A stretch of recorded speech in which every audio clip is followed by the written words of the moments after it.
think the pillars and all you all are familiar, right?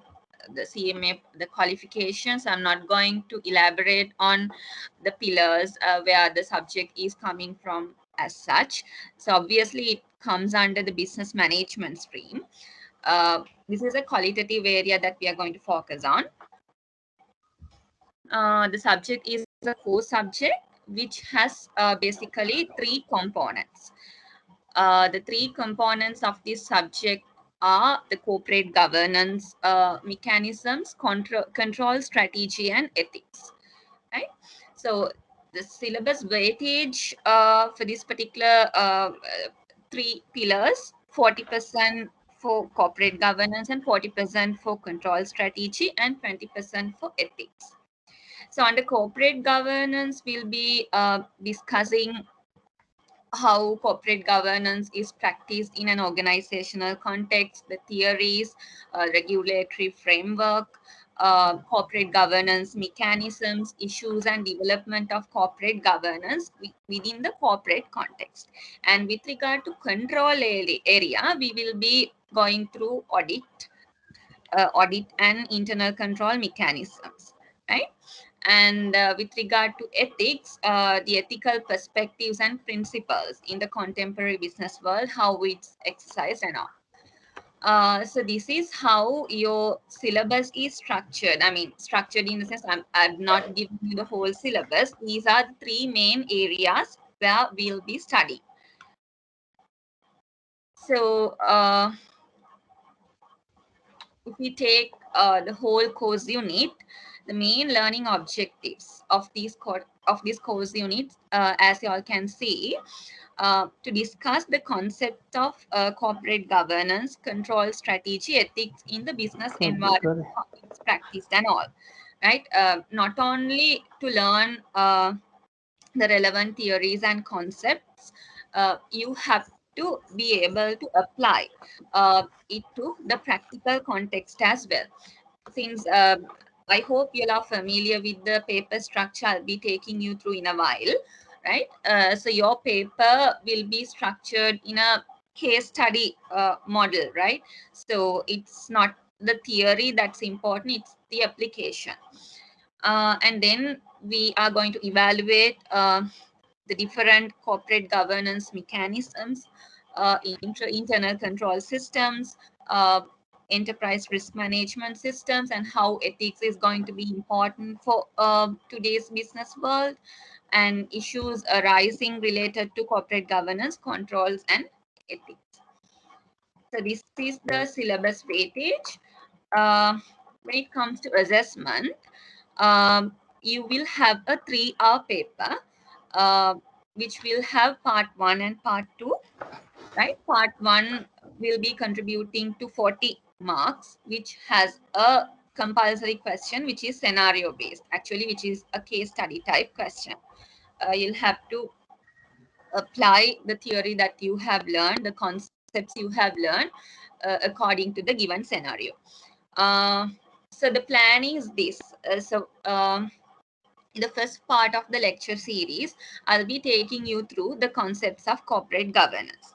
So towards the end, we will be doing a review session on the corporate governance concepts that we discussed, and we will be discussing the questions related to it. Here and there, we'll be taking discussion questions in the classroom sessions that we discuss, and we'll be discussing the answers.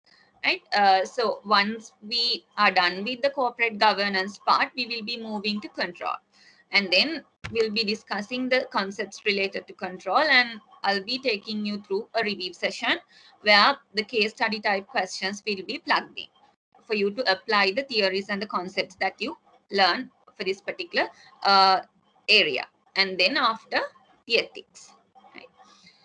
So as you all can see, the part 2 of the paper consists of 4 questions. So that could come from any of these 3 pillars that I discussed: the corporate governance, control, or ethics.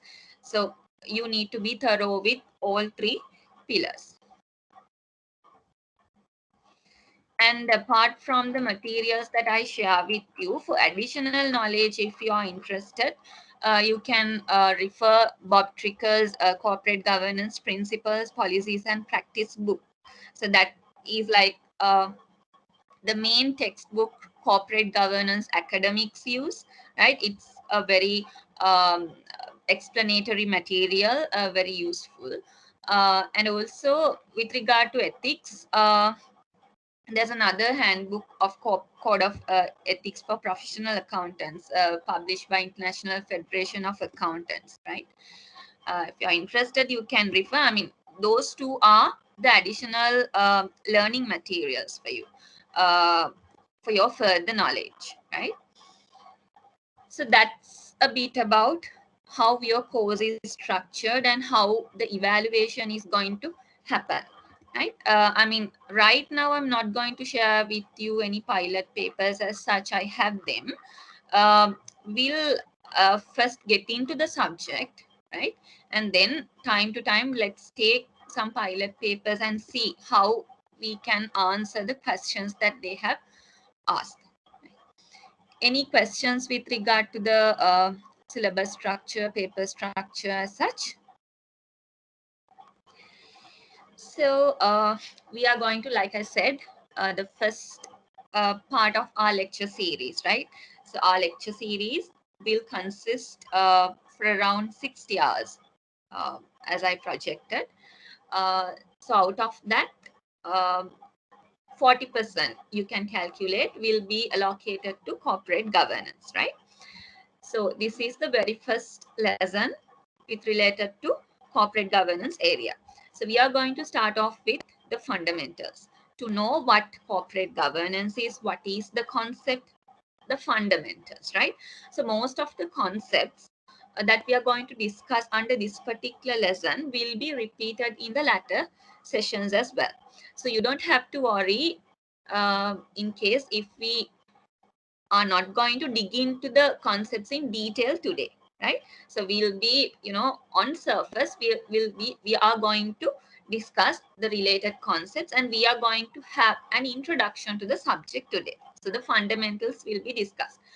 More or less, you'll be introduced to several terminologies that are used in corporate governance today. Okay. Now, the learning outcomes of today's session, as you all can see, first, for us to understand the concept of corporate governance. What is the meaning? I know many of the students, right? If I ask from 10 students, they will tell me a definition which they have by hearted, right? But they don't know actually the meaning of what corporate governance is. So first, I mean, before learning several definitions which are published by the established institutes, we need to know the meaning of the concept. So we will be starting off with that. Then after that, we can see the definitions, published by Cadbury Report, OECD, IFC. Likewise, we can see several definitions. And then we are going to see the historical development of this particular subject, or historical development of the concept of corporate governance.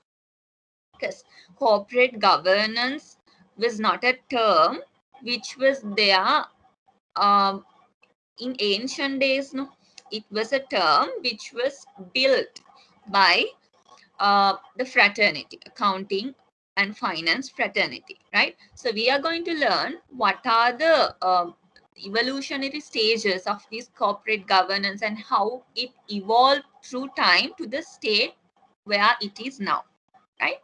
And then we are going to explain the scope of corporate governance in a corporation context. So you need to remember, I mean, governance can be exercised in any type of an institute. Sole trader per se, partnership per se, college per se, university per se, not-for-profit organization, a religious institution. Every institution need to be governed, right? But our focus here is the governance of corporations, right? Governance of companies. So that's why it's called corporate governance. And then we are going to explain the importance of corporate governance or the significance of corporate governance, why it's important to study this subject. And then we are going to describe different models of corporate governance. Uh, Now, since you all are coming from a finance background, you know the corporate governance code that we use in Sri Lanka was published by Institute of Chartered Accountants in Sri Lanka in collaboration with Security Exchange Commission. Now, it was inspired by several models in the world. Now, these models we are going to discuss today. The concept of corporate governance, what it means, right? Corporate governance is about how the power is exercised over corporate entities, right? How the power is exercised over corporations. In simple terms, how the corporations are governed, right? So this covers activities of board and its relationships with shareholders, members, with those managing the enterprise, and as well as the relationships with the internal parties of the organization and with the external parties like the external auditors, regulators, etc. So now a little bit about the history. Now, so we are obviously going to talk about the historical development of the concept, right? Now, how this particular concept came into the existence, when it happened, you might be wondering, right? Now, in 20th century, what do I mean by 20th century? 1900s, right?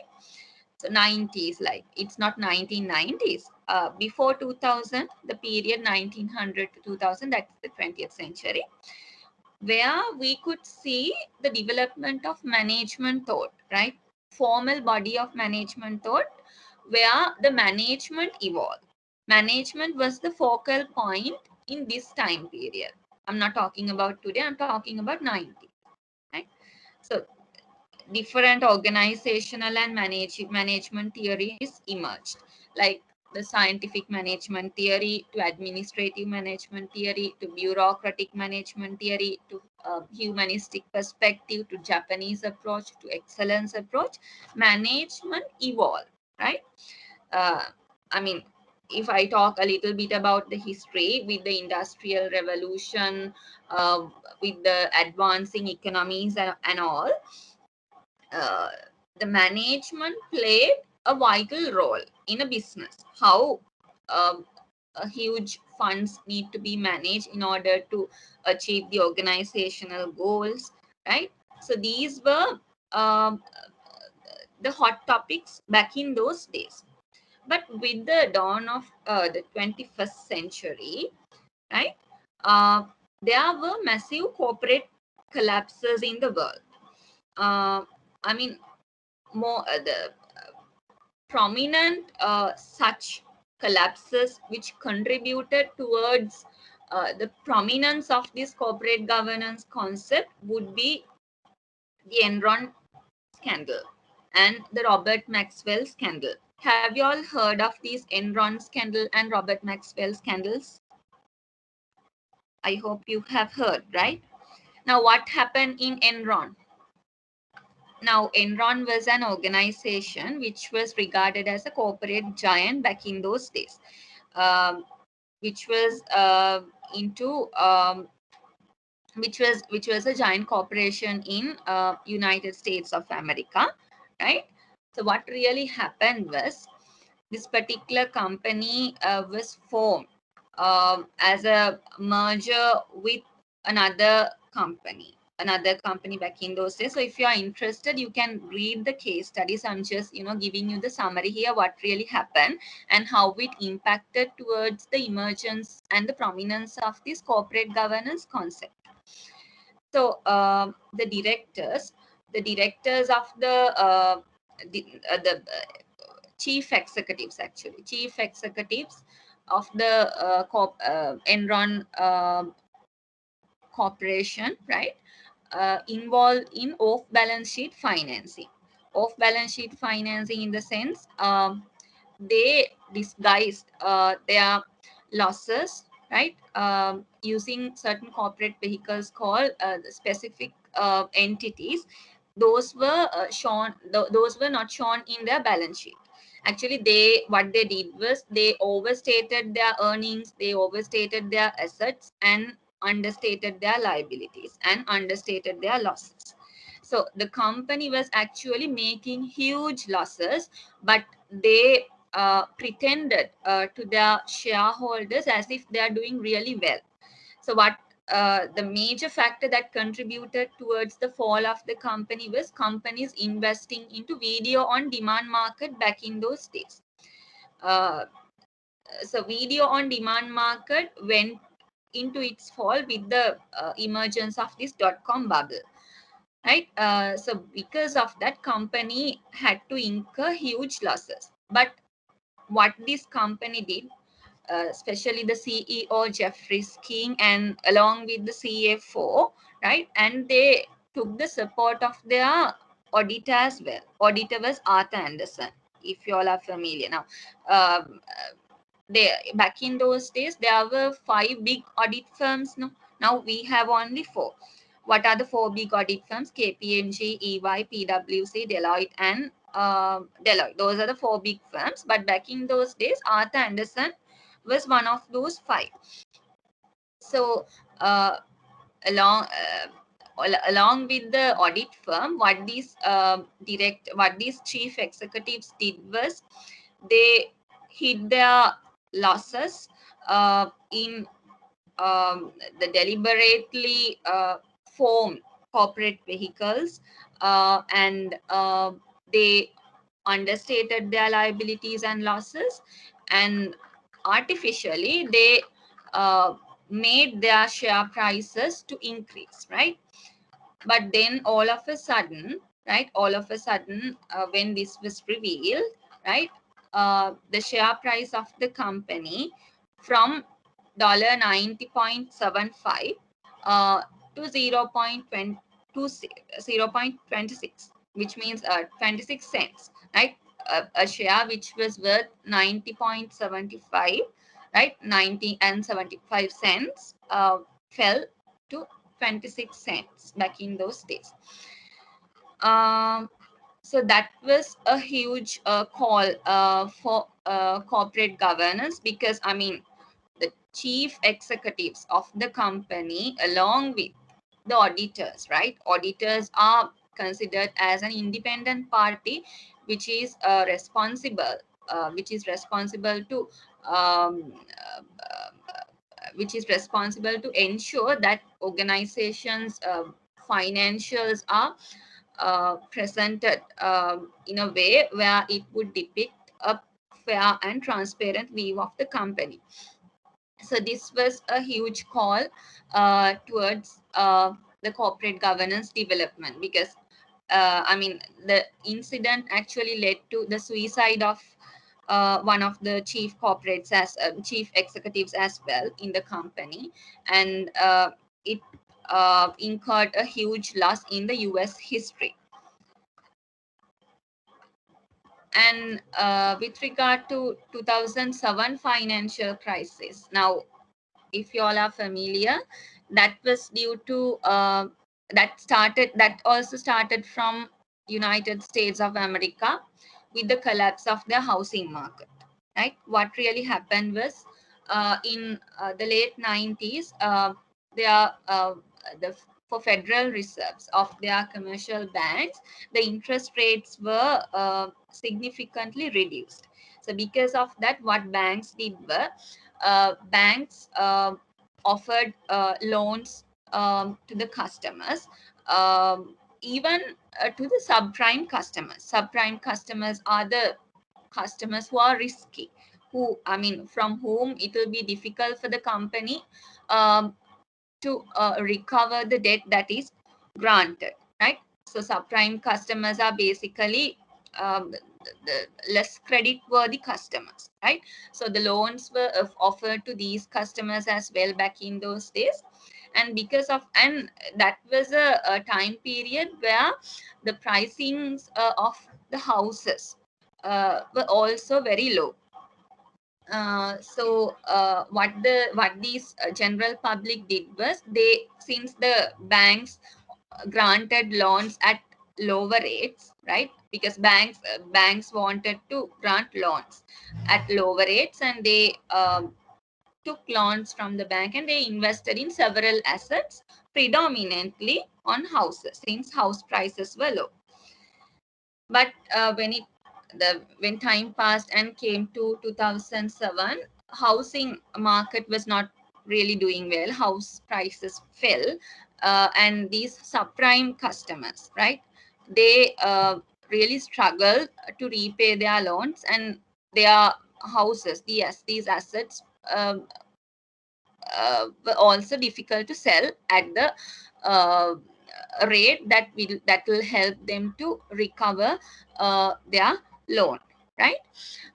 So that's what really happened. So with that, starting from the United States of America, the collapse, that led to the collapse of the financial industry as well, right? Financial institutions, banks, finance companies, these are the institutions which offered credit and offered loan.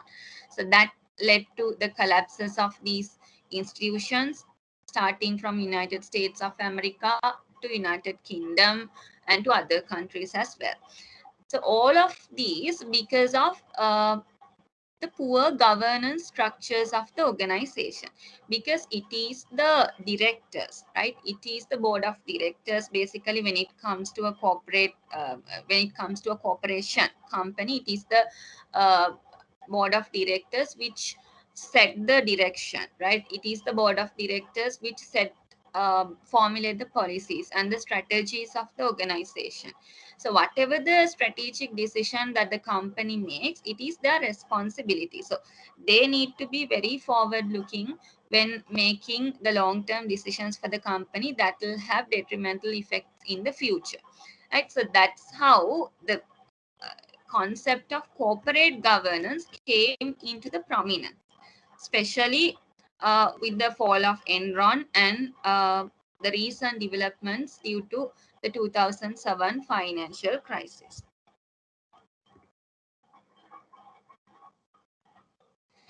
Now, in a company, right?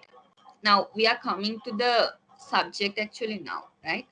Now, if you take a corporation, right? Corporation is a company which issue shares to raise capital. Now there's a separation of ownership and control, right? So owners are the shareholders, who control the organization would be the directors, right? So from the agency theory perspective, I hope you are familiar with the agency theory perspective. Agency theory explains the agent principal relationship, right? Agent principal relationship in business transactions. Now, in a corporate context, the principal would be the parties who provide financial resources to the company or funds to the company, which is shareholder. Principal would be the shareholder.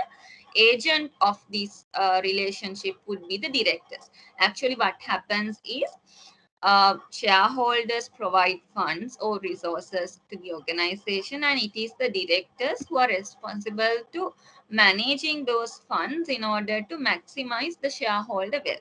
So obviously, any given organization, the overall goal is shareholder wealth maximization. So the problem is, now directors are working, even though they are agents of these shareholders, they are also human beings, right? So they can be opportunistic, which means they can act in a way where they will prioritize their personal interests over the interests of the company, which means they will not try to enhance the performance of the company. Their primary objective would be to enhance their personal gains, as in to work in to act in such a manner, their personal benefits would increase, their incentives, their salaries would increase. So that's how personally they are benefited, right? So that is where the problem comes. Since there's a separation between the ownership and the management, right? The problem comes here with the management or the board of directors will be uh, act in due care, right, of the resources of another party, right? So that is the problem. That is where the problem arises. So Adam Smith explains this problem as in the directors of a company being the managers of other people's money and other people's resources cannot be expected to watch over it with the same vigilance, with the same care as if that they watch over their own. I mean, if directors are the ones who invested these resources or funds to the organization, of course they will be very vigilant and they will take care of those resources and they will try to utilize the resources in order to yield the best out of it. But since it is not their personal resources, it is, so they are managing the resources of another party, no, right? So because of that, it cannot be expected that they will be they will be uh, they are taken care of these assets in a vigilant manner. So that is how the importance of corporate governance comes into the play. Definitions of corporate governance. Now here we come to the definitions of corporate governance. Now I hope by now you are thorough with what is meant by corporate governance, right? So corporate governance, why there should be proper mechanisms to govern the affairs of the company, because it is the directors who are agent of the persons or the parties who provide the resources to the company. So it cannot be expected, we cannot give 100% assurance that these directors will be using these resources with the same care and the same vigilance as if the owners of the original resources do, right? So that is because of this separation, because of this agency problem, basically the corporate governance concept has come to rise, right, has come to existence. So, when I talk about the formal definitions of corporate governance, I mean, when you start writing an answer in your examination, you cannot explain in the terms, the general terms as in. You have to write a proper definition with a reference to it. I recommend you to go with the first one. The corporate governance refer to system by which corporates are directed and controlled. So that is the definition of Cadbury report, 1992. So the Cadbury report is coming from the UK governance model, right? So it's a UK report. Now in Sri Lankan context as well, for corporate governance mechanisms and um, this for the system, what we basically follow is the UK governance code, right? UK mechanisms, the principle based governance system. So it's not mandatory for Sri Lankan context companies to comply with the provisions and the regulations of the code. No, it's a principle one. So you can use the first definition. Corporate governance refer to the system by which the companies are directed and controlled. And OECD stands for Organization for Economic Cooperation Development, right? So that is actually the arrangement or the institution which emphasized, which highlighted the importance of having a global guideline for corporate governance practices in the world, right? So because of that, their their principles, their guidelines to corporate governance practices and mechanisms are well accepted around the world, right? So their definition is corporate governance involves set of relationships between company's management, its board, shareholders, and other stakeholders, um, where the corporate governance provide the structure or the mechanism, the system through which the objectives of the company are set, the strategies are formulated, how the monitoring and supervisory mechanisms are going to be performed, right? So all of it inculcate the corporate governance. IFC, International Financial Federation, the relationship among the management, board of directors, controlling shareholders, the minority shareholders, and other stakeholders. So it is the mechanism which balances, which aligns the needs and the interest of these different parties, right?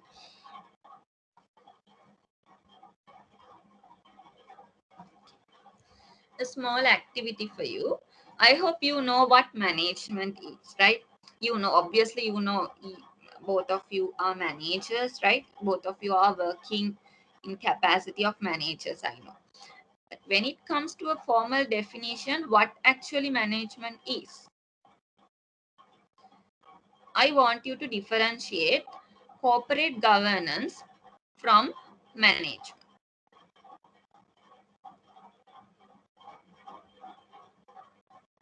As in, first I need to see whether you agree with the statement, right? Corporate governance is different from management, and then I need you to provide your justification.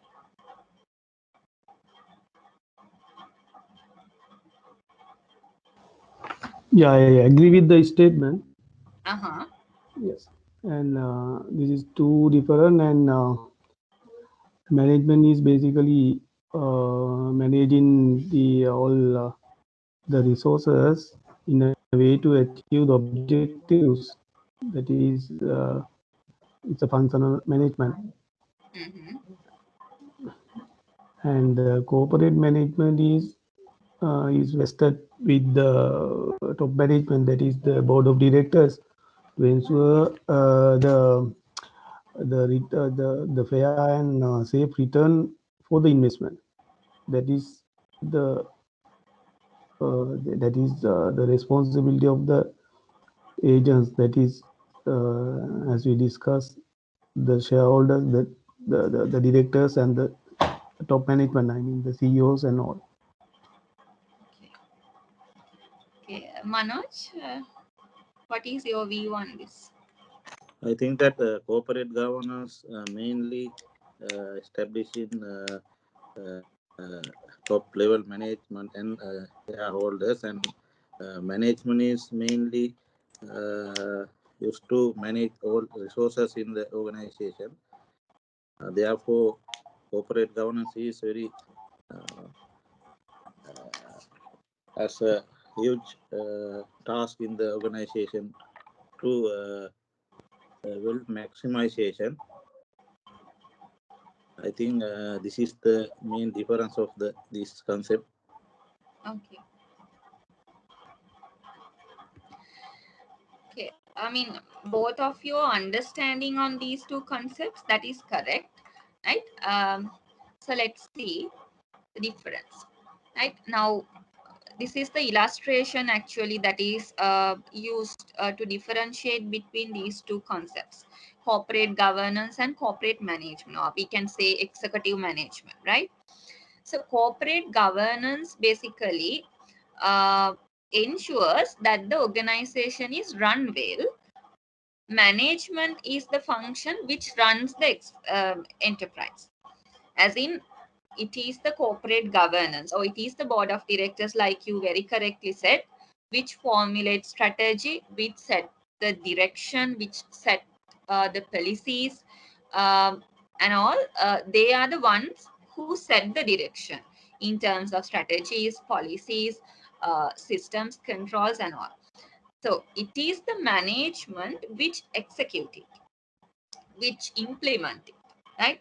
So basically, management is running the business, and board of directors that represent the governance pillar uh, ensures that the organization is run well. So which definitely incorporate the monitoring, control, and supervision aspect.